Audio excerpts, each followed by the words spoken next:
Cosas trascendentales, cosas que gustan, cosas que no gustan. En las mesas se conectan los corazones.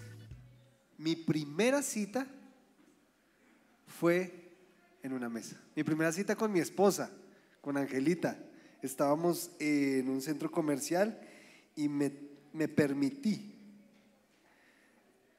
sentarme con ella en un café, invitarle a un café, y allí en medio de una mesa, si han escuchado esta historia, yo les conté hace poquito un poquito de esa historia, como en esa mesa conectamos el corazón, como alrededor de una conversación, de una mesa, de un café, de una buena compañía, los corazones se conectan. Pero también hay cosas interesantes que pasan alrededor de una mesa.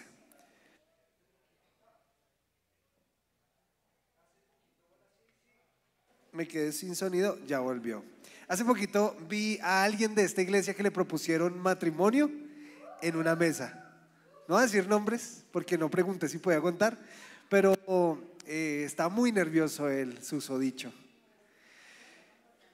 Y todo era alrededor de una cena. Invitó a la familia, invitó a los amigos, estaban ahí, todos sabían menos ella. Y alrededor de una mesa se dio la conversación acerca de: ¿quieres casarte conmigo? Alrededor de las mesas pasan cosas también tristes, porque los divorcios se firman en mesas. Y donde comienzan relaciones, las relaciones también pueden terminar. Y hace un tiempo para acá hemos venido abordando una conversación alrededor de una mesa, la mesa del Señor. Y a mí me encanta esta figura, porque en el Antiguo Testamento los lugares donde la gente se conecta con Dios, donde la gente encuentra a Dios, ¿dónde es? Los altares, el templo, los montes. Pero cuando llega Jesús, Jesús no hace una iglesia en una sinagoga. Jesús no recorre Galilea para establecer púlpitos. Jesús se reúne alrededor de las mesas. Por eso es tan importante tener en cuenta que una mesa con Dios es un lugar de encuentro. El Señor ha reemplazado, ha cambiado ese subir al monte por el ven, sentémonos en este tiempo, en esta mesa. Y el Señor ha venido diciéndonos a nosotros: estamos en una mesa y estamos teniendo conversaciones. La mesa ahora es el lugar de adoración. La mesa ahora es el lugar de encuentro. Y es hoy que cerraremos una serie que venimos abordando alrededor de la mesa. Una serie que venimos abordando alrededor de sentarnos con el Señor a hablar. Y para poder hacer un cierre como se debe, tenemos que recapitular qué es lo que Dios ha querido hablar en esta mesa contigo. Porque Dios ha querido que tú te sientes a esta mesa para escuchar lo que Él tiene que decir. ¿Cuántos han sabido que estamos en una serie? Levante su mano. Pocos. Bueno, quiero contarle que estamos en una serie de predicaciones alrededor de un libro. ¿Qué libro? Muy bien, los domingos. Los domingos hemos estado alrededor del libro de Malaquías. Y este libro de Malaquías nos ha ido contando un poquito cómo Dios trae cosas a la mesa y cómo espera que tú también traigas cosas a la mesa. Y Malaquías va a abordar a toda hora este tema: lo que Dios pone en la mesa y lo que Dios reclama en la mesa. ¿Cuál es el reclamo del Señor en Malaquías? Denme a mí, que soy padre, honra. ¿Soy padre? ¿Cuántos dicen amén? Diga amén. Señor es Padre. Y el Señor dice: entonces, ¿dónde está mi honra? ¿Cuántos creen que Dios es el Señor, Jesús es el Señor? Diga amén. ¿Dónde está mi temor, mi reverencia? Ese es el libro de Malaquías. Y toda la conversación de Malaquías va a ser alrededor de: ¿dónde está mi honra? ¿Dónde está mi reverencia? Así que primero, el Señor va a abordar esta conversación con pregunta. La primera pregunta que nos hizo fue: ¿Los valores caducan? La mesa es el lugar donde Dios pone el pan, donde Dios provee el pan. ¿Cuántos creen eso? Amén. Ya bajar un poquito más. Quiero decirte que Dios provee la mesa siempre. Dios trae lo mejor a la mesa. Dios sostiene tu casa. El peso económico de tu casa no deberías cargarlo tú. El Señor quiere cargarlo, porque Él es Padre. Pero como un padre que pone el pan en la mesa, Él está preguntando: ¿dónde está lo que tú trajiste? ¿Y qué es lo que Él espera en todo momento que traigamos? Honra y reverencia. Digan conmigo: honra y reverencia. Si usted aprende esto del libro de Malaquías, miren, chapó, perfecto, le felicito, porque la honra y la reverencia es una de las cosas que nuestra sociedad ha olvidado y ha pisoteado. Hoy en día los valores de la rebeldía, del yo soy el que enfrento el sistema, de la deshonra y de la falta de reverencia es el pan diario. Pero el Señor se sienta y dice: yo pongo el pan en la mesa. ¿Cuántos creen que Dios pone el pan en la mesa? Amén. Y entonces el Señor dice: entonces hónrame. ¿Y cuál es el tema que el Señor quiere abordar respecto a la honra? En la primera pregunta, ¿los valores caducan? Uno dice: no, los valores no caducan. Y Él dice: listo, si la honra caduca, no caduca. Entonces, si la honra no caduca, esta es la manera en que Dios quiere ser honrado. ¿Cuál es? Uy, ahí sí me sorprendieron. Traigan su diezmo. El Señor, ¿qué dice? Yo pongo el pan. ¿Y ustedes qué están colocando? Y los expone. Nos exhibiste, dice el meme. ¿Cómo los exhibió el Señor? Ustedes traen lo peor, les dice al pueblo de Israel. Yo traigo lo mejor y ustedes traen lo peor, lo robado. O sea, no es que ellos no traigan nada a la mesa, el pueblo de Israel no. El pueblo de Israel traía cosas a la mesa, pero lo que traía era lo peor. Y el Señor dice: qué reverencia hay en esto. Y escuchamos toda una palabra hermosa acerca de cómo la honra no caduca y la manera de honrar a Dios tampoco. ¿Y cómo nos incomoda ese tema? Claro, porque queremos hablar de honra, pero de la honra bonita de las palabras. Sí, Padre, yo te honro. La honra no tiene que ver con palabras únicamente, sino cómo vivimos delante de ese Dios.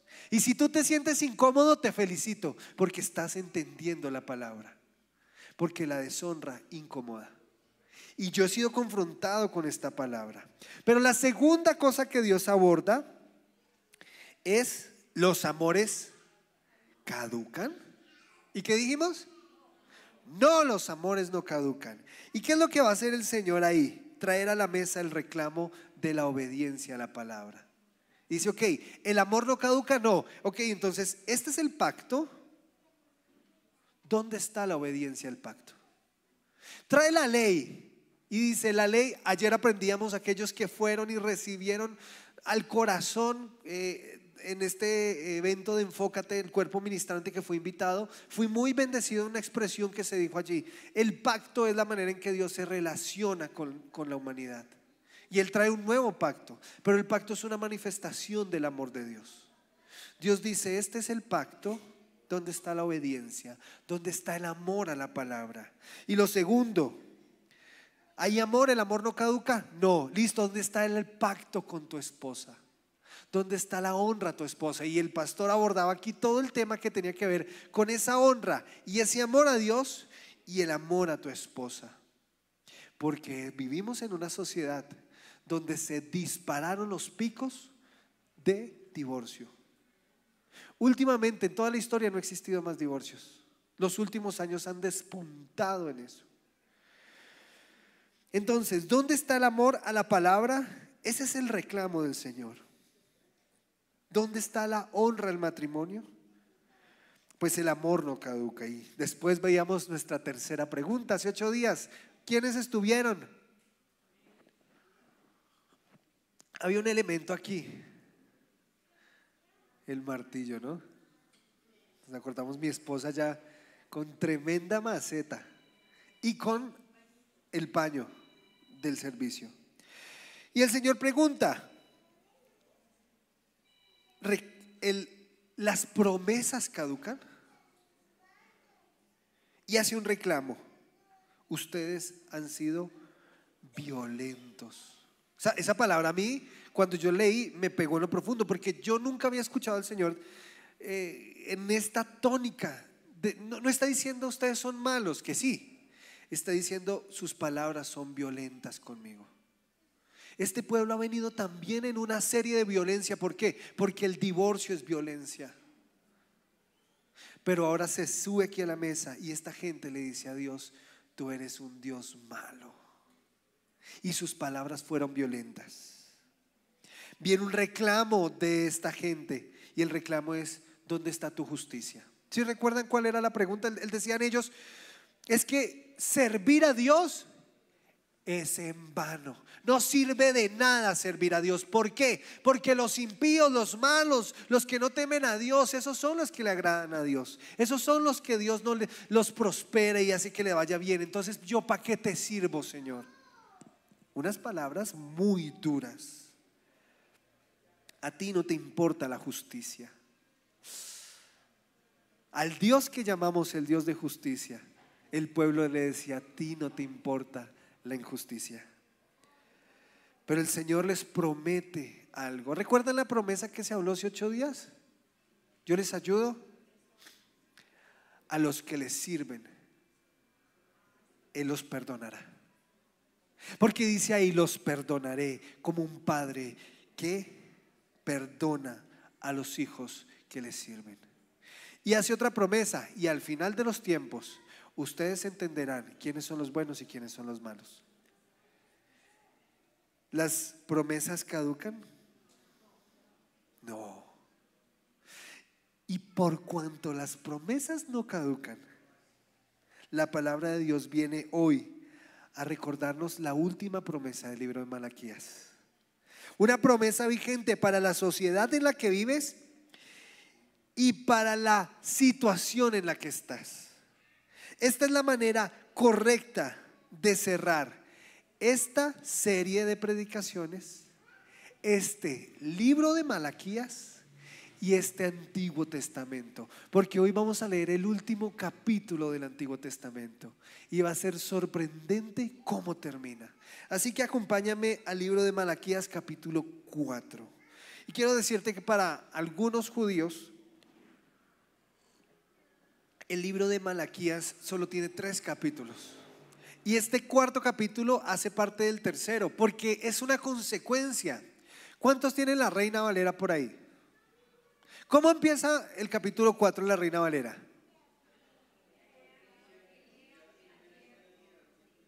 ¿Cómo empieza? Una palabra, la primera. ¿Por qué? Cuando uno dice un por qué, cuando va a dar una razón, va a explicar algo, como esto pasó, entonces esto va a pasar, porque esta es la consecuencia. Entonces todo lo que se tocó hace 8 días va a ser clave para entender lo de hoy. Sin embargo, yo voy a ir recordando cositas. Pero empieza así la NBI, que es la versión que yo voy a usar. Y usted va a preguntar: entonces, ¿por qué usa la NBI? Porque la NBI tiene un lenguaje más claro para nosotros. Y empieza con esto: miren. Tonto el que no entienda. Por ahí dice una canción. O sea, dice acá, es claro lo que va a pasar. Va a haber un día. Y esa es la primera expresión del último capítulo del libro de Malaquías. Miren, ya viene el día. ¿Cuál día? ¿Cuál es la promesa que tiene el Señor para la tierra y para los que aquí vivimos? Un día. Ya viene el día. Normalmente los judíos que están escuchando a Malaquías han escuchado esta expresión una y otra vez: la promesa de un día. Isaías habla de ese día, un día terrible. Y me causa mucha curiosidad porque en la tradición judía se espera este día con tanto deseo, porque cuando a uno le hablan de este día, yo no sé si a usted le pasa, pero a mí no me dan ganas de que venga este día. Les voy a leer cómo viene ese día. Miren, ya viene el día, ardiente como un horno. Todos los soberbios y todos los malvados serán como paja. ¿Usted alguna vez ha echado a quemar la paja o la mata seca o las ramitas? ¿Qué queda de eso? Como la canción, ya no queda nada. Es lo que está expresando ahí. Este horno viene encendido, tan encendido, que viene a consumir todo. ¿Y qué va a consumir? A los soberbios y a los malvados. Ellos serán como paja, y aquel día les prenderá fuego hasta dejarlos sin raíz ni rama, dice el Señor Todopoderoso. ¿Cuántos dicen gloria a Dios? Amén. Se acerca el día, mis amados, de la justicia de Dios. Porque la promesa de Dios que hoy tiene para nosotros es que un día va a haber justicia. Ese es el día del Señor. ¿Qué es lo que normalmente uno piensa cuando habla de este día? Miedo, juicio, arrepentimiento. Me gusta esa. ¿Saben una cosa? La promesa, quedémonos en el versículo que estábamos, no lo omitamos. Empieza diciendo, y me encanta la imagen del fondo, está muy acorde, encendido. Ese es el día. Los judíos tienen claro que un día va a haber un día de justicia, un día en el que se va a acabar la maldad. Por eso, cuando aquí la figura que va a usar la figura del horno de fuego, porque para los judíos el horno es una figura, o el fuego es una figura de juicio. Hay una promesa que los judíos conocen bien, y es la promesa de la justicia. Y yo creo que muchas veces hemos interpretado mal este término de justicia. Normalmente cuando hablamos de justicia pensamos que tiene que ver con otro. Claro, que se haga justicia. Últimamente ha habido un caso muy famoso, ¿cierto? Han juzgado a un expresidente y todos estamos diciendo que haya justicia, ¿cierto? Todos deseamos la justicia, y quiero dejarte en el corazón que la justicia no es algo malo. La justicia no es algo perverso de Dios, no es el deseo de Dios de hacer el mal. Al contrario, es el deseo profundo de Dios de que se acabe el mal. La justicia tú la deseas y quizás no te has dado cuenta. Casi siempre nuestros reclamos vienen acompañados de un es injusto. Pero casi siempre pensamos que es injusto ¿con quién? Conmigo. Y nos duele tanto la injusticia. A mí me duele la injusticia. A mí me enerva, me enoja, me choca. Los videos de TikTok, yo aquí hablo de redes sociales. Para los que no me conocen, soy Fabián y veo TikTok. En las redes sociales es muy popular hacerle bromas a los niños, donde los asustan, donde eso no es divertido, es injusto con ellos. Me causa indignación. Claro, pero cuando yo cometo el acto de injusticia, no me gusta la justicia. Y aquí tenemos un problema en esta mesa, porque en esta mesa el Señor está hablando de justicia, y los que están acá sentados están hablando de justicia también. Capítulo 3, ¿qué le están reclamando al Señor? Tú no haces justicia. Pero la justicia es algo que todos anhelamos.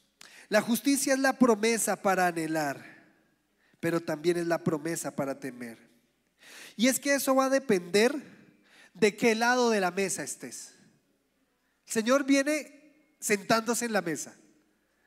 Y en el capítulo 3 nos deja claro una cosa. En esta mesa hay dos bandos: los que están sentados allá y los que están sentados acá con el Señor. Porque esta mesa se volvió de una mesa de provisión a una mesa de reclamos, y ahora a una mesa de acusaciones. Tremendo cómo se va degradando la mesa. hasta llegar al punto donde la gente que está acá sentada señala a Dios y dice: tú eres un Dios injusto, porque a otros les va bien y a mí no. Ahora están todos sentados a la mesa, pero esa mesa está dividida. Y dependiendo del lugar en el que estés, la promesa de justicia significa algo diferente. La justicia para los que están sentados, lo voy a poner así de lado, sí, porque pareciera que ustedes son los que están aquí sentados. No, quiero que imagines esto: el Señor está aquí sentado y el pueblo está aquí sentado, y el pueblo está acusando al Señor: tú eres un Dios injusto. Y esas son las palabras que el Señor reclama como duras. Y el Señor dice: les prometo justicia. ¿Ustedes están reclamando justicia? Les prometo justicia. Se les hará justicia. Recibirán justicia. Y yo no sé si tendría paz cuando escuche esas palabras, porque ahora la cuestión es: ¿qué significa recibir justicia? En este lado de la mesa, ¿qué significa y qué significa allá? Bueno, si ustedes me permiten moverme un momentico, capítulo 2, versículo 17, ¿lo tienen ahí en medios? Ustedes han cansado al Señor con sus palabras y encima preguntan: ¿en qué hemos cansado al Señor? El versículo siguiente dice, el pedacito siguiente dice: ¿en qué dicen? Todo el que, miren el concepto que tienen ellos: todo el que hace lo malo agrada al Señor y Él se complace con ellos. Y murmuran: ¿dónde está el Dios de justicia? Eso está muy bravo, porque ellos conocen que Dios se llama el Dios de justicia, pero ellos entran a cuestionar esta justicia. Ellos se creen en la capacidad moral de decirle a Dios: ¿dónde está tu justicia? ¿Y por qué creen eso? Porque ellos piensan que tienen la capacidad de señalar a Dios y decirle: a ti te agradan los malos y tú no haces justicia. ¿Dónde está el Dios de justicia? ¿Saben cuál es el problema de este pueblo? Que se creen buenas personas. Cuando uno está en una posición en la que creo que soy bueno, me creo con el derecho de que mi corazón se vuelva un juez ante los demás.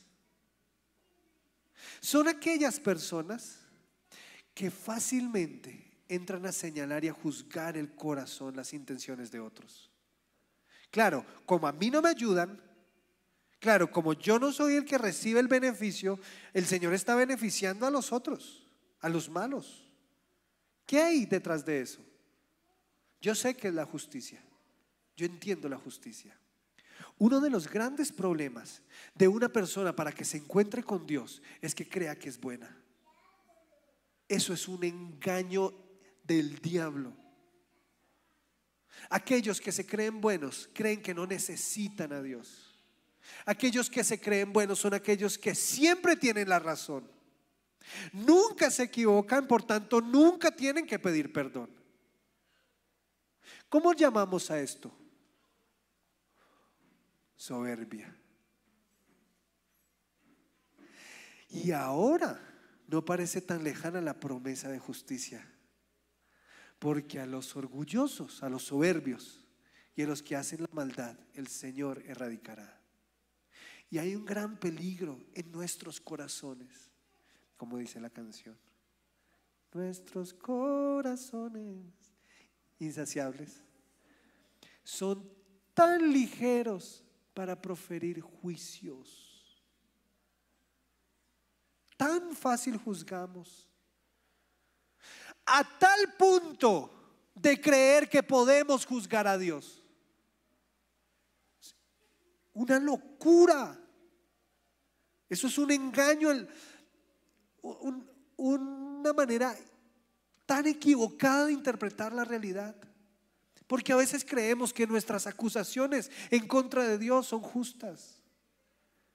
Si en algún momento te has sentido en el derecho de reclamarle a Dios, estás siendo engañado por tu orgullo, que te dice: tú tienes la autoridad moral de pararte delante del juez justo y decirle: ¿dónde está la justicia? Todo el que se crea tan bueno va a llegar al punto de juzgar, hasta el punto de juzgar a Dios como injusto.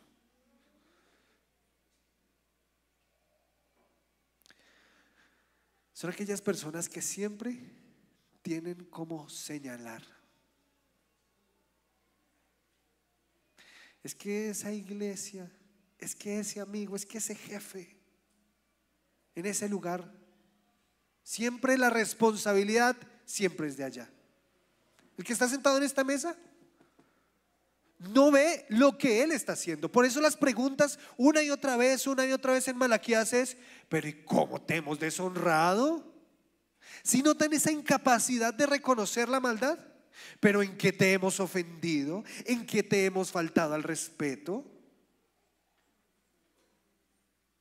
Pasa mucho cuando nosotros ya llevamos años de cristianismo, años de conocer a Jesús, y ahora estamos diciendo: yo no vuelvo allá porque allá no me llaman. Yo no vuelvo allá porque allá no me atienden. Pablo aborda esto y le dice a los corintios, les dice: ustedes deberían estar enseñando, pero siguen reclamando leche como un bebé. Hay una situación en el corazón donde pensamos que es que estoy aquí y te estoy haciendo un favor al estar aquí, que llego al punto de juzgar, de señalar. Cuando hay juicio en el corazón, hay un problema en el que nos consideramos buenos. Y está aquí Dios diciendo: tus palabras son violentas. ¿Quieres justicia?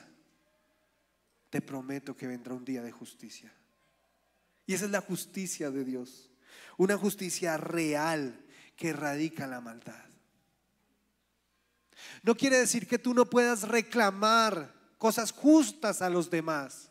Esposas que vieron hace 15 días la palabra, tú puedes reclamar fidelidad. Eso es justicia, eso es justo. Esposos pueden reclamar honra. No es: él no puedo decirle nada a Dios, o él no le puedo decir nada a los demás. No es eso. Es cuando tengo un concepto en mi corazón que me creo tan bueno que puedo entrar a traer juicio sobre otros. Quiero decirte que pasa afuera. Los de afuera, la gente que no ama a Dios, se cree tan capaz de poder juzgar a Dios. Y cuando yo me he encontrado con esta conversación: si Dios es tan bueno, ¿por qué pasan cosas malas? Claro, ¿qué está haciendo esa persona? Evaluando la justicia. Dios está permitiendo cosas malas. ¿Quién dijo eso? Pueblo de Israel. ¿Por qué, si eres tan bueno, permites que todo lo malo pase? O tú no eres todopoderoso, o tú no eres bueno. ¿En cuanto a qué justicia lo está Él juzgando? De lo que Él considera que es bueno y malo. Pero como humanidad somos incapaces de impartir justicia real. Estamos muy sesgados. Y llega el momento en el que ese pensamiento de afuera puede volverse un pensamiento de adentro. ¿Y cómo? ¿Cómo podemos llegar al punto? Porque yo creo que es un peligro para nosotros cuando empezamos a pensar que lo malo que nos pasa es culpa de Dios. Claro, es Dios el que me permitió que me pasara esto, que quería que pasara esto. Hay un pensamiento muy determinista: todo lo que pasa en la vida es voluntad de Dios. No todo lo que pasa en tu vida es voluntad de Dios. Y mucho de lo que pasa en nuestras vidas es responsabilidad de nuestras acciones. Pero lo bueno que pasa es porque Dios estuvo allí. Podemos llegar a juzgar a Dios pensando que nuestras calamidades son su voluntad. Es desconocer quién es Dios. Por eso ellos aquí están reclamando esto, porque su corazón se desconectó y dejaron de ver a un Dios bueno y pensaron, Dios quiere lo malo. El pueblo está pensando que Dios es el que tiene que cambiar. Los malos no reciben su merecido, pero Él les dice, tranquilos, habrá un día. Cuando tú estás sentado aquí, piensas que el que tiene que cambiar es Dios. Eso es soberbia. ¿Notan el mal? Yo he estado ahí sentado pensando en Señor, ¿por qué? ¿Por qué no cambias? Siento que no me amas o que no me hablas o que no me buscas. ¿Dónde está el engaño? En cómo yo estoy viendo a Dios, desconociendo quién es Dios. Por eso es tan peligroso. Por eso Malaquías termina advirtiendo. Claro, porque cuando uno lee los malos y los soberbios, uno dice esos son otros. Pero cuando en nuestro corazón entra a combatir, a enfrentar, a juzgar a Dios, allí hay un peligro del cual el Señor nos quiere salvar. Pero el Señor da la promesa y es el símbolo del fuego. ¿Qué simboliza el fuego? Juicio. ¿Y quiénes irán a recibir esta justicia? Los que están sentados acá. Los soberbios, que son aquellos que se hicieron un trono en su corazón y ellos están sentados. Aquellos que son su propio Dios. Aquellos que miden todo con su vara y no con cómo piensa Dios, qué es lo que quiere Dios, qué es lo que busca Dios, sino qué es lo que quiero yo, qué es lo que pienso yo, qué es lo que busco yo. Nuestra sociedad es una sociedad que enaltece la soberbia y es peligrosa. Pero también hay otros que calan ahí, ¿no? Cuando volvemos al capítulo 4, son los hacedores de maldad, los malvados. ¿Cuáles son los malvados? Los que voluntariamente deciden hacer el mal, los que viven sin temor a Dios. Ahora, no quiero asustarte diciéndote el juicio de Dios va a caer sobre ti. Quiero decirte que el Señor trae a Malaquías para advertirles al pueblo antes de que venga el juicio. No sé si me hago entender. Que sería muy trágico que llegáramos a ese día soberbios, y creo que pocos acá tendríamos el título de ser hacedores de maldad, porque es que el hacedor de maldad es aquel que decide ir en contra de Dios. Y creo que los que estamos acá deseamos genuinamente hacer la voluntad de Dios. Si hay alguno que quiere ir en contra de la voluntad de Dios voluntariamente, estás en peligro. Y esta palabra viene a advertirte del peligro. Hacedor de maldad es el que decide hacer e ir en contra de un Dios, de Dios más bien, de un Dios no, de Dios, voluntariamente. Sé que tú dices que esto está mal, pero a mí no me importa y lo voy a hacer. No es el que tiene una debilidad, no es el que lucha con un pecado, es el que decide ir en contra de Dios. Esos son los hacedores de maldad. Entonces, ¿qué está haciendo Malaquías? Advirtiendo al pueblo. Perfectamente el Señor pudo haber traído ese día juicio y consumido a todos y ser totalmente justo, pero no fue lo que hizo. ¿A quién envía? A Malaquías, para decir: esta promesa está en la mesa y aún pueden pasar de estar sentados aquí a hacerse de mi lado de la mesa, a compartir conmigo. En el Nuevo Testamento el Señor habla de los hacedores de maldad, ¿no? En ese día me dirán: Señor, Señor, hice tantas cosas, pero yo les diré: no los conocí, hacedores de maldad. No es lo que decimos. El hacedor de maldad es el que va en contra de Dios sabiéndolo. No es solamente el que no conoce a Dios, es el que sabe que hay un Dios en el cielo. Yo viví así. Yo cuando era niño yo tuve una convicción: existe un Dios en los cielos. Pero crecí pensando que ese Dios era un Dios malo. ¿Por qué? Porque este era mi cuestionamiento. Tú, imagínense yo, si eres bueno, ¿por qué permites el mal? Claro, yo en mi corazón creía que yo tenía la razón. Pero llegué al punto donde me encontré con la verdad. No, el malo soy yo. El que hace la maldad soy yo. Dios no hace la maldad. Ahí mismo en el texto muestra que quiénes son los malos, los que hacen la maldad. Entonces uno muchas veces recarga esta responsabilidad, pero lo que Dios hace es traer justicia. Bienaventurados los que tienen hambre y sed de justicia, Mateo 7. El Señor en el Sermón del Monte dice eso, porque ellos serán saciados. No tengas miedo a desear la justicia, pero siéntete advertido, siéntete confrontado cuando se levante soberbia en el corazón.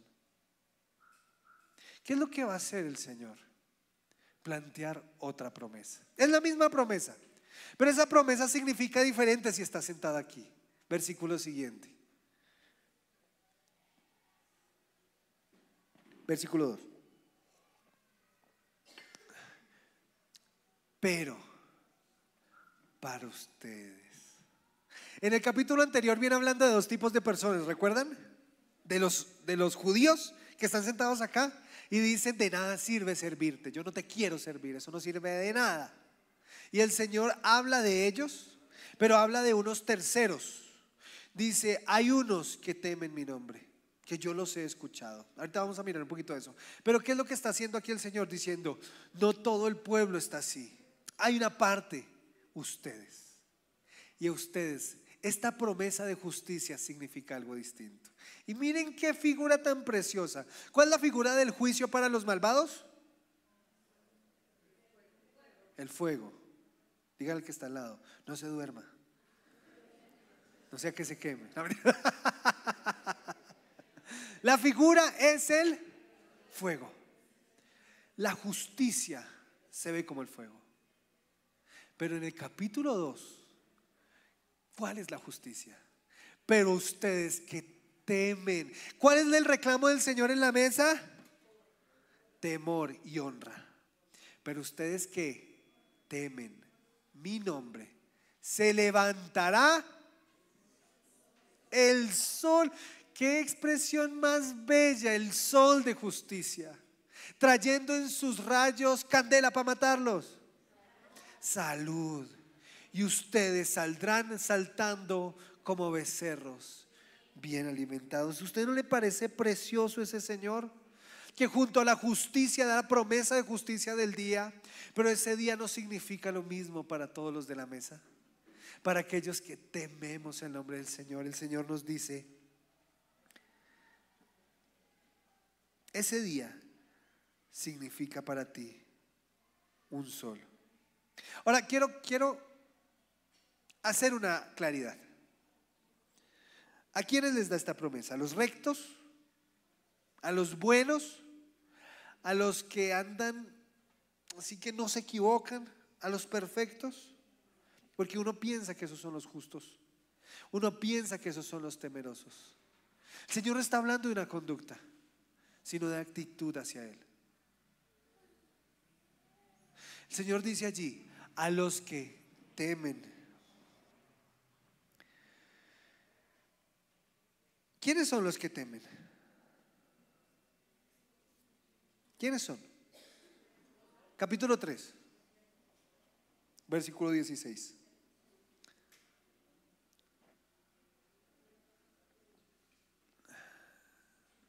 Los que temían, es el capítulo anterior el que leyó mi esposa hace 8 días. Al Señor hablaron entre sí. ¿Y qué dijeron? No sabemos qué dijeron, pero sabemos que no dijeron. No dijeron las cosas que se decían acá. Los que temían al Señor hablaron entre sí, y Él los escuchó y les prestó atención. Entonces se escribió en su presencia un libro de memorias de aquellos que temen al Señor. ¿Y qué es lo que busca Dios? Temor y honra. ¿A ustedes no les parece chévere este libro? ¿Cómo es tan redondito? Remarcando una y otra vez: pero a los que temen y a los que honran, a ellos les alumbrará el sol de justicia. Así que, ¿cómo saber que soy alguien que temo o que honro? Pues miremoslos a ellos. Los que viven las mismas situaciones, los que ven que el malo prospera, los que tienen en su corazón algún día habrá justicia. Los malos pisotean a los pobres, porque ese es uno de los reclamos que habían en los profetas. La injusticia social, claro que sí, pero el Señor no habla de injusticia social, habla de injusticia general. A esos que vieron estas situaciones, que no experimentaron una situación diferente, todos los que están acá están diciendo a otros les va bien.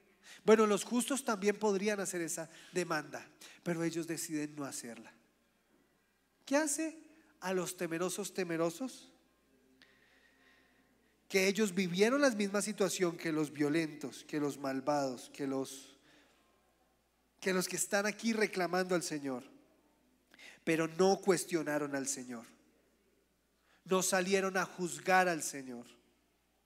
Ellos confiaron en el Señor. Y eso es lo lindo de este texto, porque a los que temen y honra el Señor escucha. Y que no escuchó, no sirve de nada servirle a Dios. Todos en el pueblo estaban así. ¿Ya vieron? ¿Ya vieron a ese cómo es malo y Dios lo prospera? ¿Ya vieron a ese que camina con 50 mujeres y el Señor no hace nada? Eso no sirve de nada vivir así. Pero los que temen y honran al Señor no dijeron esas cosas, porque dice ahí, los escuchó, les prestó atención. No habían palabras de deshonra ni de violencia. Muchas veces nosotros caemos en esa situación. Son los que no vivieron como los otros, los que traían lo mejor a la mesa cuando los demás traían lo peor, los que se mantuvieron fieles, los que dijeron no tengo mucho, pero al Señor yo le doy lo mejor, y se sentaron a la mesa. Los que no vivieron como los otros, los que fueron fieles a la palabra y a sus esposas, los que practicaron la palabra, los que iban a culto y escuchaban la palabra y tomaban decisiones, los que se sentían confrontados y decían hay que cambiar. Son los que vivieron diferentes, los que no se desanimaron y dejaron de servir, sino que siguieron sirviéndole. Porque el reclamo en el capítulo 3 es: ustedes no me sirven, ya no hay servicio en ustedes.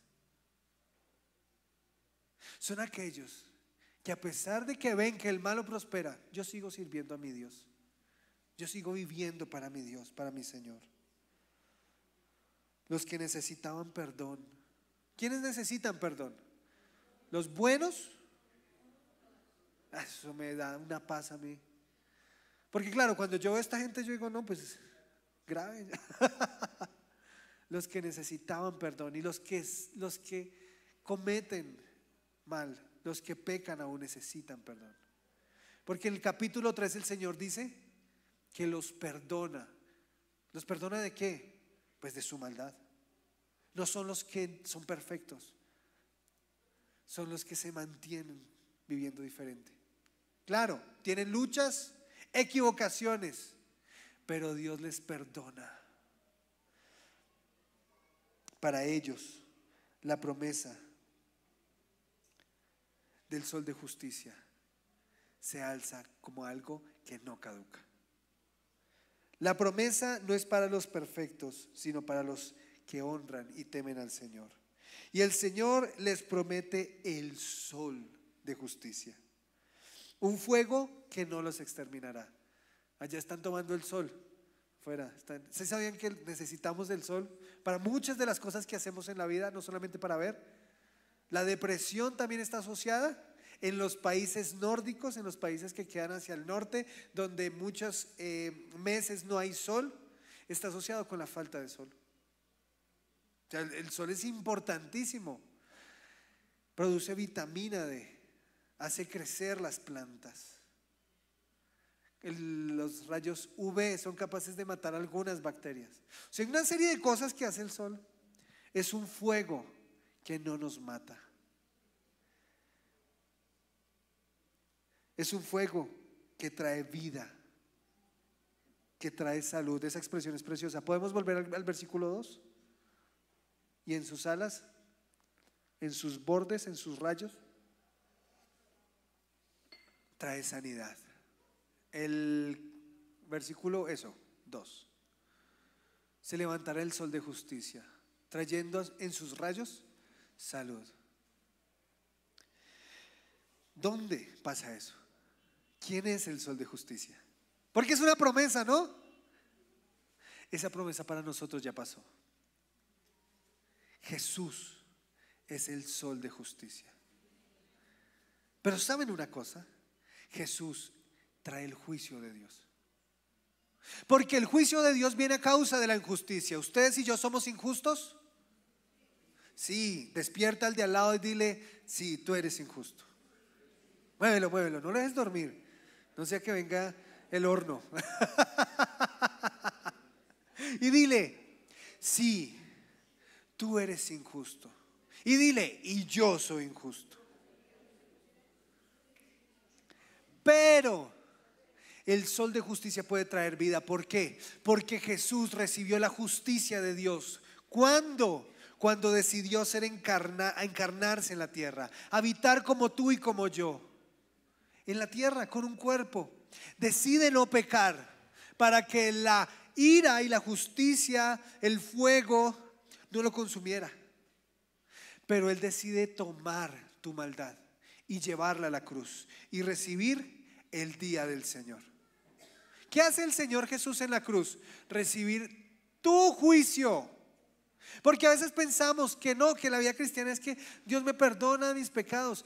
Sí, pero ¿qué significa eso? Significa que alguien sufrió tu juicio, que se paró delante de la justicia y trajo justicia verdadera. Tu perdón. No es que Dios dice: bueno, te perdono. Tu perdón significa: listo, yo pago tu muerte. Por eso puedes tener vida. A los que temen a Dios, el sol de justicia les resplandece. ¿Para qué? Para que vivas justamente. Porque es en Cristo que se puede vivir justamente. Es en Cristo que podemos ser justos. Ayer en la conferencia que daba el pastor Edgar decía algo muy lindo. Porque el Señor no vino a mejorarte, ¿no? Como a componerte. Bueno, venga, vamos a coser a Michael. Uy, hay muchos pedazos que hacemos. No, el Señor viene a quitar a Michael para recrear a Michael, una nueva creación. Por eso podemos vivir en justicia. Los judíos preguntaban: ¿dónde está el Dios de justicia? 2:17, ¿no? ¿Dónde está el Dios de justicia? Ellos no lo podían ver, pero tú sí. ¿Dónde está el Dios de justicia? Clavado en una cruz, recibiendo el juicio. Eso es una imagen muy poderosa, porque este sol te libera del juicio. Cuando tú tengas la tentación de preguntar: ¿y dónde está tu justicia, Dios? Tú tienes algo que los judíos no tuvieron: la imagen del Señor en la cruz. Ahí está tu justicia. Porque hay reclamos justos.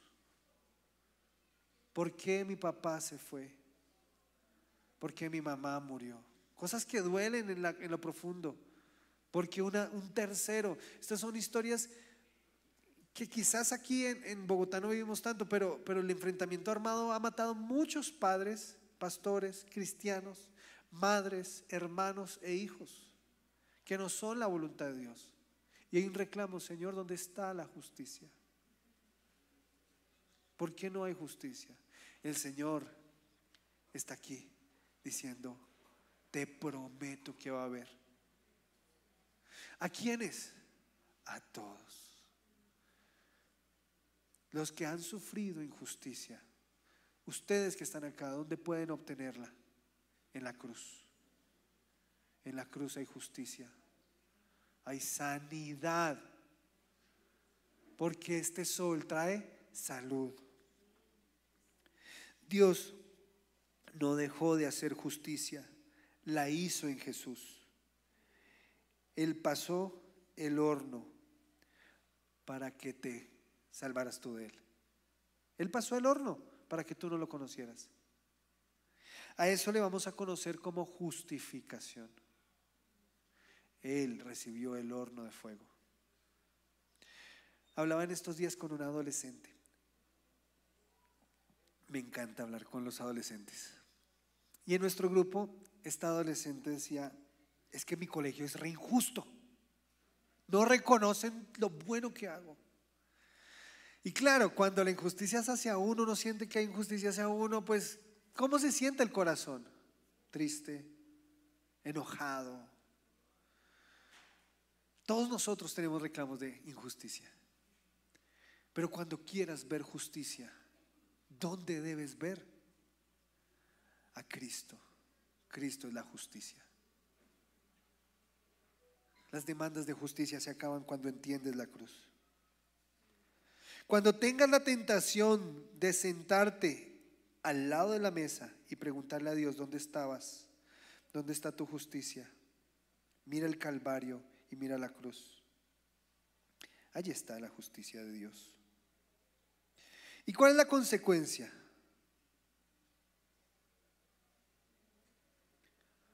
Para aquellos que les alumbra el sol de justicia, ¿cuál es la consecuencia? Salud. Pero el versículo siguiente: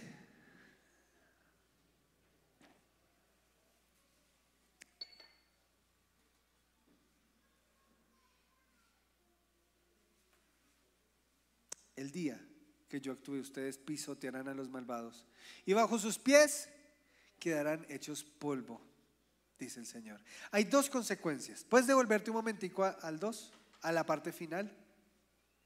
Y ustedes saltarán como becerros bien alimentados y pisotearán a los malvados. ¿Cuáles son las dos consecuencias? La primera: ¿ustedes han visto un becerro recién nacido? ¿Un becerro jovencito? No, no novillo, o sea, no grandecito, chiquito, chiquito. ¿Lo han visto? Si no, busquen la oportunidad de ver uno, para que puedan ilustrar esto. Recuerdo una vez que fuimos a la finca de Lady, había nacido un becerrito. ¿Y qué animal para estar tan feliz? De verdad yo decía, pero está encerrado en el corral. Pero era una alegría. Decía, uy, qué increíble es la vida. Aquellos que se han encontrado con el sol de justicia, la justicia trae gozo. Cuando tú te has encontrado con Cristo, tu vida no está hecha para que andes como un burro viejo. ¿Han visto un burro viejo? Así. La vida es gozo. Si no sentimos gozo, quizás hemos dejado de tener experiencias con el sol de justicia. Porque dice ahí: y el día que yo actúe, ustedes… perdón, en el anterior, ¿puedes devolverlo? En el versículo 2 dice: y ustedes saltarán. ¿Hace cuánto nos saltamos, cierto? En los cultos cuesta también. Como becerros bien alimentados. Y la segunda promesa, la consecuencia, es que los poderes de este mundo se invertirán. Otra de las cuestiones de la justicia es que uno dice, pero ¿quién hace justicia? Claro, ahorita con la sentencia de la juez sobre el caso de Uribe, pues uno dice, puede que haya alguien que sea capaz de juzgar a los poderosos, un presidente. Pero yo a veces digo, Señor, la justicia humana no alcanza. Y no hablo por él, hablo por todos. La justicia humana es insuficiente. Nunca alcanzará la plenitud. ¿Por qué? Porque siempre permanecerá la injusticia. Nuestra justicia no erradica la injusticia. Pero el Señor va a hacer algo al final de los tiempos. Y aquí es donde quiero que tengas en cuenta de cuál es el día del Señor. El día del Señor es el día del juicio, que conocemos, el juicio final. Cuando Apocalipsis aborda el tema del día del Señor, Apocalipsis no está hablando un tema de terror para ti, sino de esperanza. Es un libro de profunda esperanza. Ese día es un día de profunda esperanza para que el malo sea erradicado. para que la maldad sea erradicada. Ese día pasará algo interesante, y es que se voltearán los poderes. Cuando el Señor Jesús venga a reinar, hay una promesa sobre la iglesia: y gobernaremos las naciones como el Señor las gobierna, con vara de hierro. Tiene que ver con un dominio. Y ahora los justos gobernarán. ¿Quiénes son los justos? Los que no se equivocan. Los justificados reinarán. Y hay una promesa ya futuro donde dice: vale la pena servir a Dios, vale la pena honrar a Dios, vale la pena temer a Dios. Uno, porque tienes el sol de justicia, pero porque el mal será erradicado. El mal será erradicado. Los poderes invertirán y tú serás un instrumento de justicia. Tremenda promesa, porque ya no serás un instrumento de injusticia, sino de justicia. Pero ¿qué hacer mientras? Y aquí es donde voy a terminar leyendo lo que falta. Usted va a decir, pero se dio garra. Es el capítulo, hemos leído 2 versículos. Pero lo que sigue es como si Malaquías estuviera diciendo: miren allá, miren el día, ese día, ese día, ese día. Bueno, pero mientras llega ese día, ¿qué?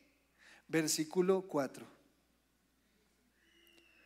acuérdense de la ley de mi siervo Moisés. ¿A qué vuelve?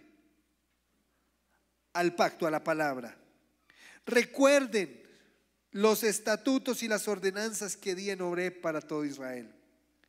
Estoy por enviarles al profeta Elías antes que llegue el día del Señor. O sea, antes de que llegue ese día, antes de que lleguemos allá, voy a enviarles al profeta Elías. Día grande y terrible.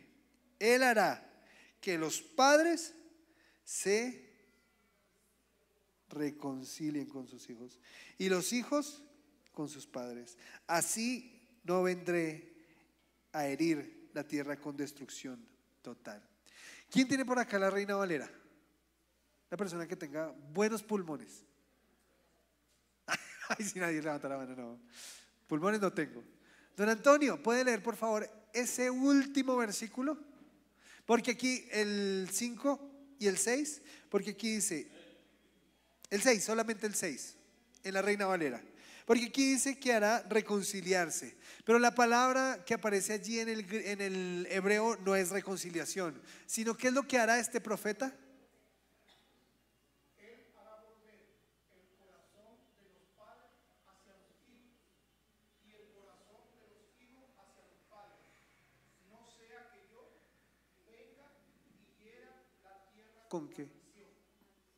Haré volver el corazón de los padres a los hijos y de los hijos a los padres, no sea que venga a la tierra y la hiera con maldición. ¿Qué hacemos mientras ese día llega? 1, volvamos al amor a la palabra. Segunda pregunta que hizo el Señor, bueno, que se hizo en la mesa: ¿el amor caduca? Y se habló del amor al pacto, el amor a la palabra, la obediencia. El amar a la palabra, es decir, ¿qué puedes hacer mientras ese día llega? Ama la palabra. ¿Cómo? Obedeciéndola. El amor a la palabra es obediencia a la palabra. Ustedes me aman si hacen, si obedecen mis mandamientos, dijo el Señor Jesús. Amar es obedecer. Amar no es coger la Biblia y así abrazarla muy fuerte, muy fuerte. Amarla no es colocarla en el Salmo 91 en la casa y como que un conjuro mágico me va a proteger, porque es que no me lo muevan del 91, porque es que si se me abre en otro. Amar, eso no es amar la palabra. ¿Qué es amar la palabra? Obedecer. Dile al que está al lado, no se duerma. Dile: amar la palabra es obedecer la palabra. ¿Qué puedes hacer para amar la palabra? Recuerda las palabras de mi siervo Moisés que dije en el monte Oreb.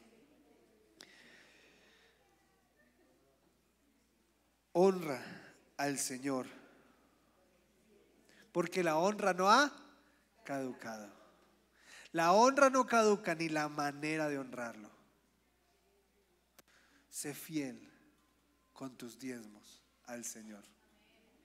No tiene que ver con dinero en la iglesia, tiene que ver con honra al Señor.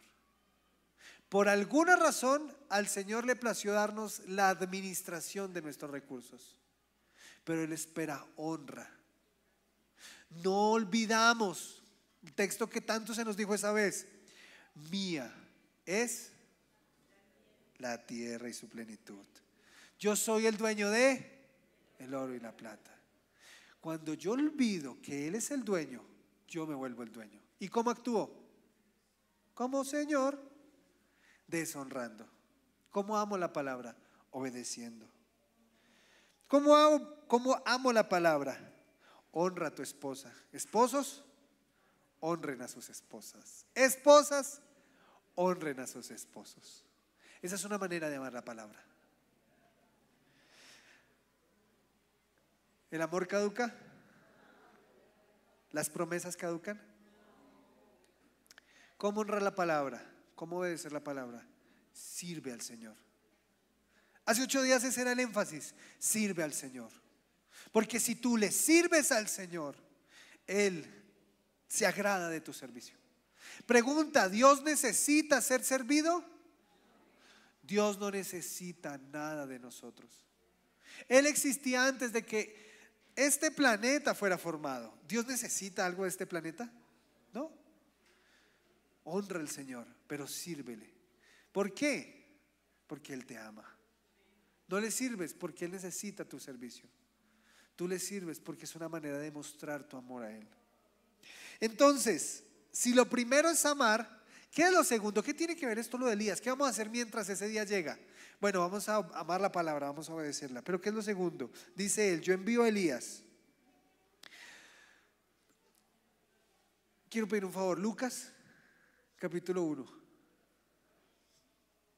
versículo 17.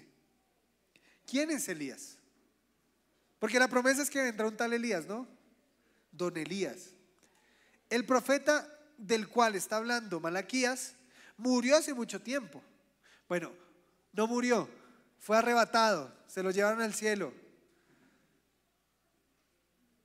Y él dice: va a volver Elías. ¿Quién es? Muy bien, capítulo 1, versículo 17. E irá delante de él con el espíritu y el poder de...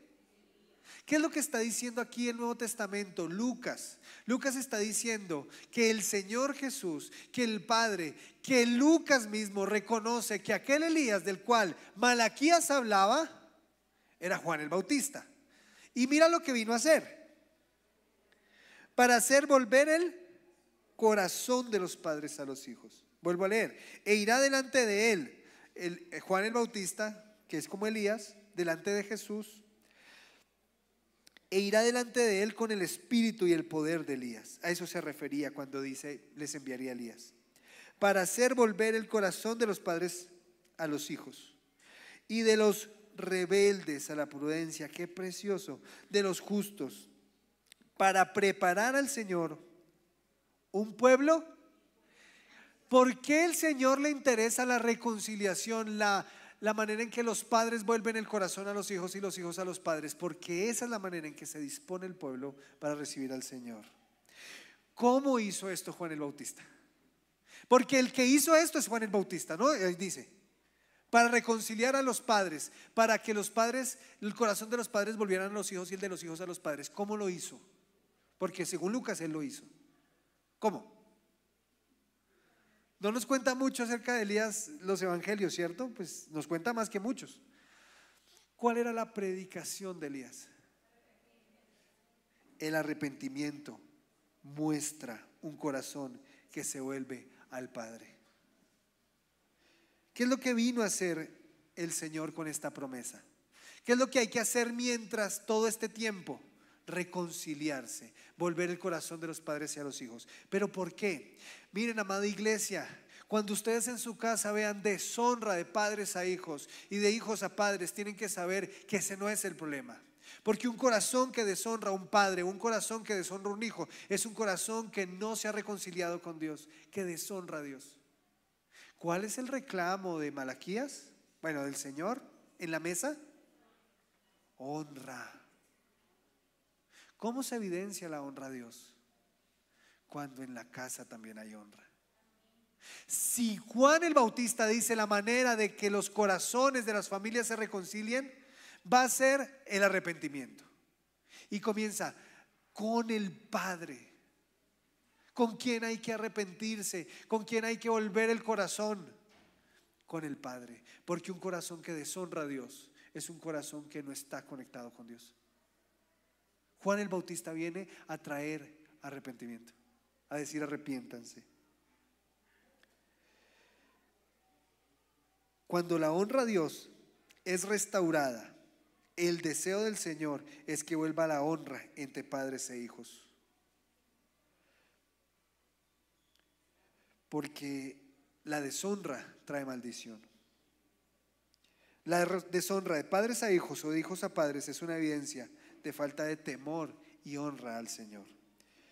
Cuando un padre deshonra a un hijo, ese hijo tiene maldición.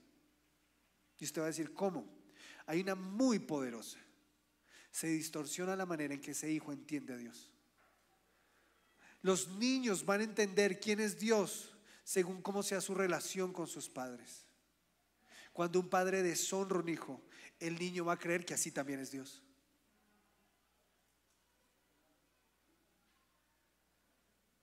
Eso es terrible, porque vivimos en una sociedad que tiene dos características frente a los hijos. Uno, una sociedad que ya no quiere niños. Dos, una sociedad que abandonó a sus niños. ¿Cómo va a crecer esta sociedad? Viendo a un Dios distante. Eso es una gran maldición. Cuando un hijo deshonra a su padre, acarrea maldición. No lo dice solamente el Antiguo Testamento, el Nuevo Testamento también. Honra a tu padre y a tu madre. ¿Para qué? Para que te vaya bien. Deshonra a tu padre y a tu madre. Y es tan grave esto, que el Señor habla allí de que trae muerte. Es un tema delicado. Ahora, ¿por qué termina así Malaquías, no? ¿Cierto? Yo hubiera terminado diferente. Acá vamos a amar a Dios, al sol de justicia, vamos a hacerle. Pero ¿por qué termina Malaquías? Porque el Señor termina así diciendo, no sea que venga y a la tierra con maldición. Porque lo que el Señor quiere es romper la maldición. Ese es su deseo. Dios puede vivir sin la humanidad, decíamos ahorita. ¿Por qué se escribe Malaquías? Porque al Señor le interesa que se erradique la maldición. No por Él. Porque el Señor entra a la mesa diciendo, tengo una demanda. ¿Dónde está mi honra? ¿Dónde está mi temor? ¿Por qué a Él le hace falta honra y temor? ¿Se pone triste el Señor? ¿Se deprime y se acuesta en la cama y no se levanta? No. Los ángeles, el cielo entero está cantando, diciéndole cuánto lo ama, y aún sin el cielo, Él no necesita de nuestro amor. No necesita de nuestra honra. No necesita de nuestro temor. ¿Por qué el Señor se sienta a la mesa? Porque quiere erradicar. Quiere erradicar la maldición. La cruz vino para quitar toda maldición, no para tolerarla en tu casa. Dile al de al lado. La cruz vino para quitar la maldición, no para tolerarla en tu casa. Y dile, despierta, no te duermas.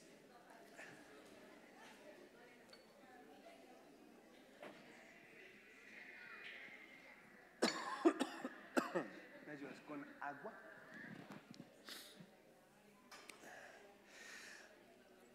La cruz vino para erradicar la maldición. Él se hizo maldición para que en tu casa no hubiera maldición. Quiero contarles algo. Jesús no vino a tolerar la maldición, porque hay gente que piensa, no, es que ya no existe maldición. No, el pecado sigue trayendo muerte, o no sigue trayendo muerte. El pecado sigue trayendo muerte. ¿Cuándo se libera a alguien de la condena del pecado? Cuando Jesús toma esa maldición y la quita en la cruz. ¿La deshonra sigue trayendo maldición? Sigue trayendo maldición. Pero Jesús vino a erradicar eso de tu casa. ¿Para qué? Para que la maldición que habla aquí Malaquías no se repita una y otra vez. Gracias.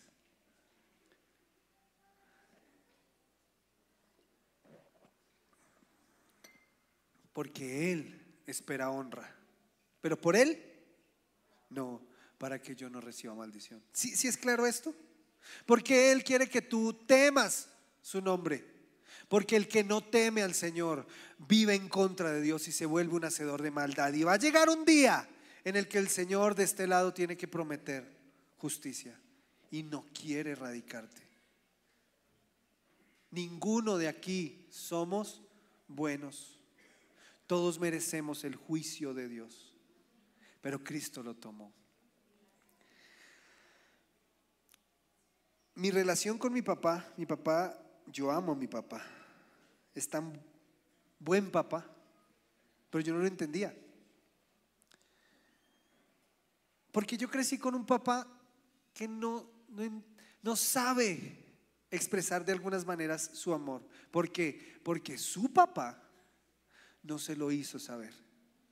Entonces mi papá tiene que crecer con el deseo de expresar mi amor, pero de no saberlo cómo hacer. ¿Por qué? Porque no lo recibió.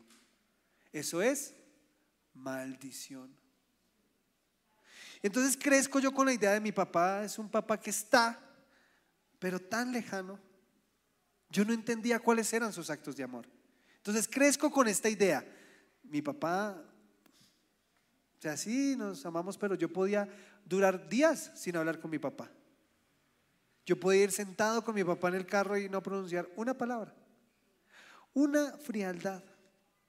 No por parte de él, por parte mía. Porque en mi corazón creí que yo era bueno y que él era el malo. En mi corazón creí que yo era el justo y que lo más justo era juzgarlo. Entonces me volví alguien que juzgaba constantemente lo que hacía mi papá. Señalaba lo que él hacía. En mi corazón lo criticaba. Me pedía cualquier cosa y yo no quería servirlo. Porque siempre a mí. Porque no le dice a mi hermano. Palabras de violencia. Y yo no entendía. ¿Por qué? Porque estaba cegado por mi orgullo, por mi injusticia. Y de alguna manera también crecí viendo hacia Dios.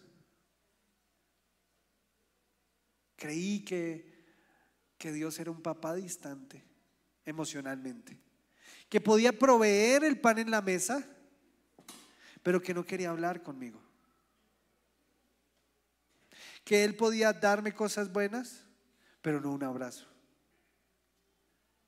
Pensé que había un Dios sentado en la mesa, pero que no quería conectar. Juzgué a Dios y mi corazón se llenó de juicio. ¿Saben hasta cuándo? Hasta cuando me alumbró el sol de justicia e iluminó mi maldad. ¿Y qué causó eso? Que el día que me encontré con Jesús me arrepintiera. Porque el arrepentimiento vuelve el corazón de los padres a los hijos. Muchos aquí están diciendo: mi papá no merece perdón. Y quiero decirte que tienes razón. Y tú tampoco lo mereces. Cristo, tú no mereces el perdón de Cristo. Yo no merezco el perdón de Cristo. ¿Sabes por qué no lo da? Porque tiene algo que necesitamos nosotros, gracia.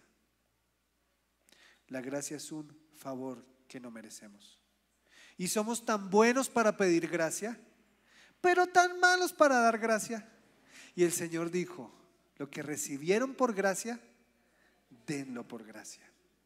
Claro, entonces estaba yo ahí en mi juicio con mi papá. Llega Jesús a mi vida y lo que hago en mi corazón es arrepentirme, porque Él estaba siendo deshonrado.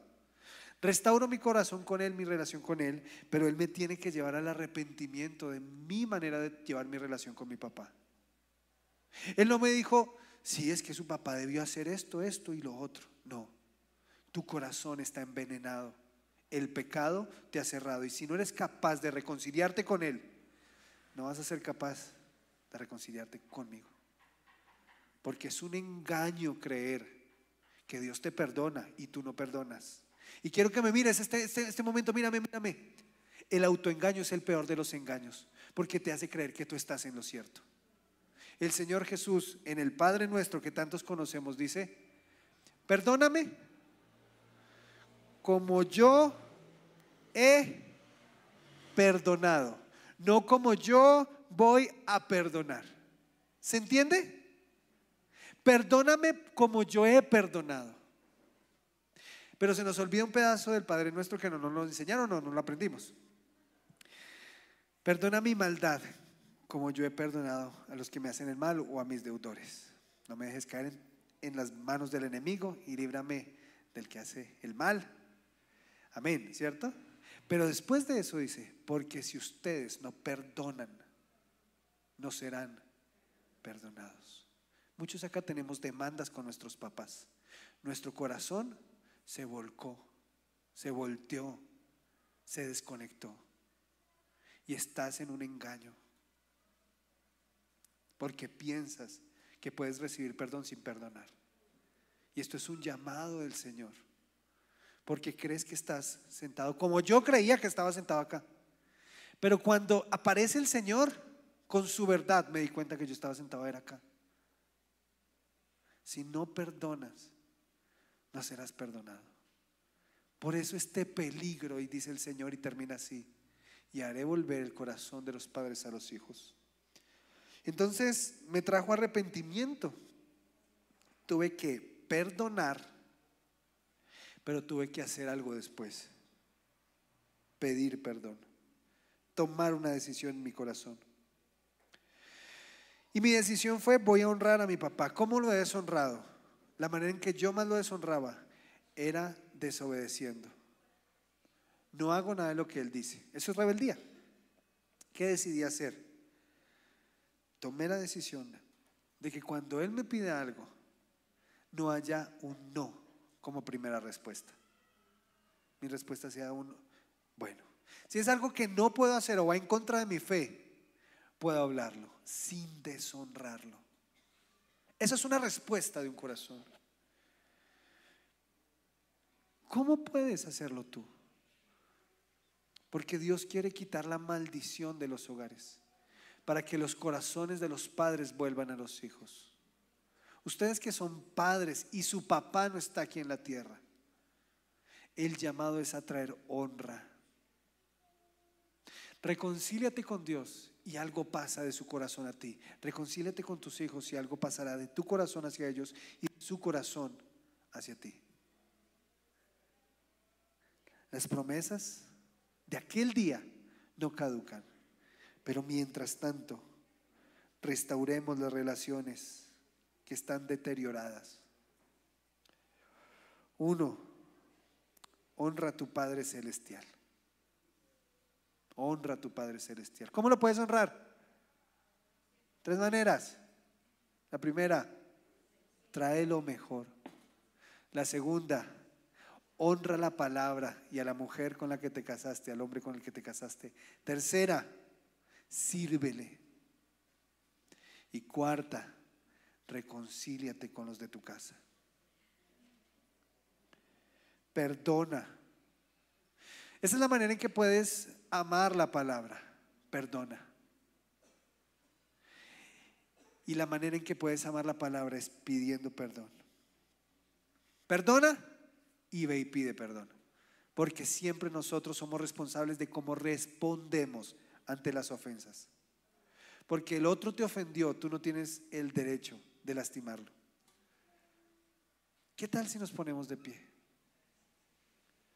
Y terminamos este tiempo de manera seria, tratando con seriedad al Señor. Porque el Señor se hizo maldición. El Señor se hizo pecado, tomó el pecado para llevarlo a la cruz, para liberarte a ti de la maldición, de la maldad, para liberarte a ti de la justicia del día del horno, para sentarte con Él, como dice allí Pablo. Estamos sentados con Cristo, ¿en dónde? Juntamente con Él. Estamos viviendo en este plano, pero también en el celestial. Y una persona que entiende que está con Cristo es una persona que tiene que terminar su tiempo en la mesa con arrepentimiento. Arrepintámonos hoy delante del Señor. Cierra tus ojos y genuinamente dile: Señor, necesito arrepentirme. No es si quiero arrepentirme, no es si puedo arrepentirme, es que lo necesito, Señor. Porque la deshonra me ha desconectado de ti. La falta de temor me ha desconectado de ti. Me he vuelto un juez para ti.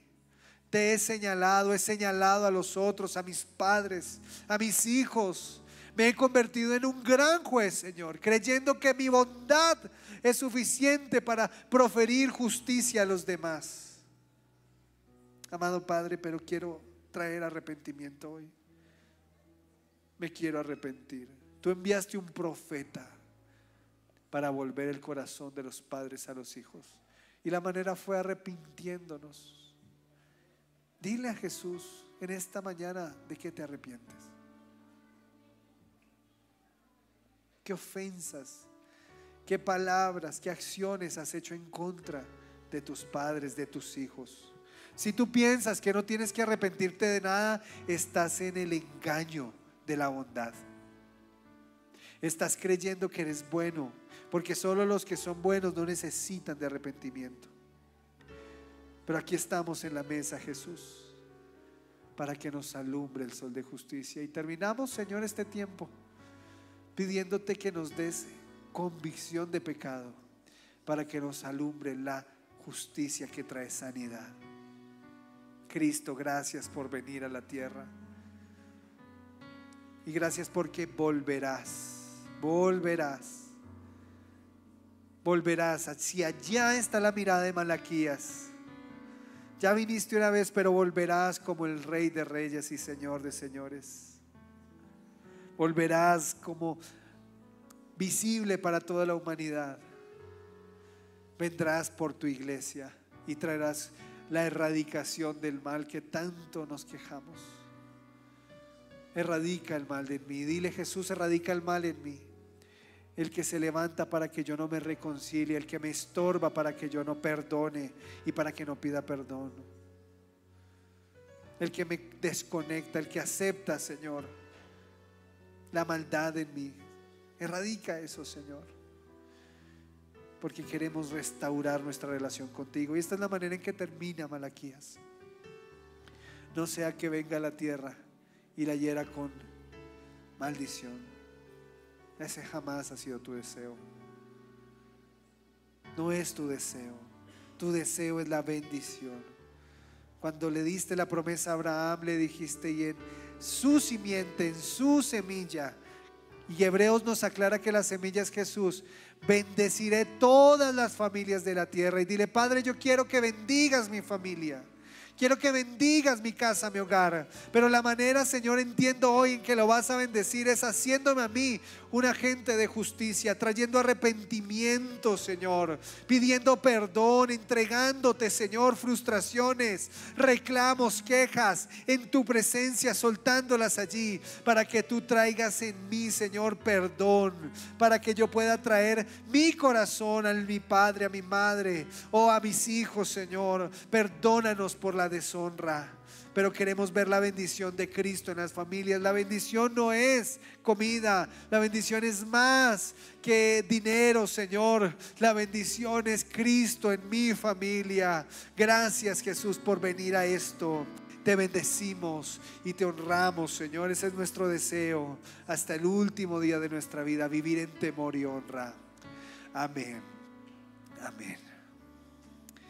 Quisiera tener más tiempo para orar, pero sé que tú en tu casa vas a poderlo hacer. Y aquellos que están en la transmisión, ya que estás en tu casa, aprovecha para seguir un tiempo allí, escudriñando tu vida frente a la palabra de Dios.